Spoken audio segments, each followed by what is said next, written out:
Sequel और non sequel database में confuse हो जाते हो तो इस वीडियो को जल्दी से सेव कर लो, इस कॉन्सेप्ट को समझते हैं। As a name suggest for SQL कि आपके डेटा का बेसिकली एक स्ट्रक्चर होगा और डेटा जो होगा आप बिटवीन टेबल्स की फॉर्म में स्टोर करोगे।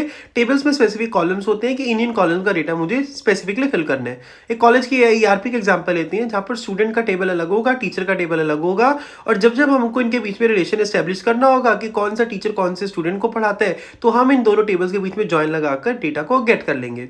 ऑन द अदर हैंड जब डेटा का जो स्ट्रक्चर होता है वो सेम नहीं होता और मल्टीपल वैल्यूज का मल्टीपल कॉलम्स अवेलेबल हो सकते हैं, सो उस केस में हम नॉन सीक्वल को यूज करते हैं। तो अगर हम प्रोडक्ट ई कॉमर्स प्लेटफॉर्म पे प्रोडक्ट डेटाबेस की बात करें तो जो एक प्रोडक्ट होगा उसके डायमेंशन कुछ और होंगे, दूसरे में हो सकता है हाइट का ऑप्शन ही ना हो, विड्थ का ऑप्शन हो। और अगर आप किसी चैट एप्लीकेशन की बात करो तो आप डिफाइन नहीं कर सकते कि कौन सा यूजर कितने मैसेजेस भेज सकता है, कौन सा यूजर कितने मैसेजेस का रिप्लाई कर सकता है। तो डेटा का जो स्ट्रक्चर होगा वो अनस्ट्रक्चर्ड हुआ। तो जब जब डेटा का स्ट्रक्चर हमें चाहिए और स्ट्रक्चर डिफाइन होगा तो हम सीक्वल के साथ जाएंगे, और जब जब डेटा का स्ट्रक्चर अनस्ट्रक्चर्ड होगा तो आप लोग नॉन सीक्वल का यूज कर सकते हैं। और नॉन सीक्वल के केस में आपको रीडेबिलिटी जो होती है वो जल्दी होती है क्योंकि ये रीड फ्रेंडली डेटा होता है, और ऑन द कॉन्ट्रेरी आपका जो सीक्वल होता है वो ज्यादा रीड फ्रेंडली नहीं होता बिकॉज उसमें डेटा जॉइंस लगा के मिलता है। बट अगर डेटा की इंटेग्रिटी और कंसिस्टेंसी की बात की जाए वो आपको सीक्वल में ज्यादा मिलती है बिकॉज सीक्वल में स्ट्रक्चर डिफाइन होता है और हमें पहले से ही पता होता है किन किन कॉलम का डेटा अवेलेबल होगा और कौन कौन से डेटा का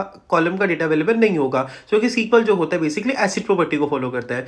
and follow for us also for more such videos.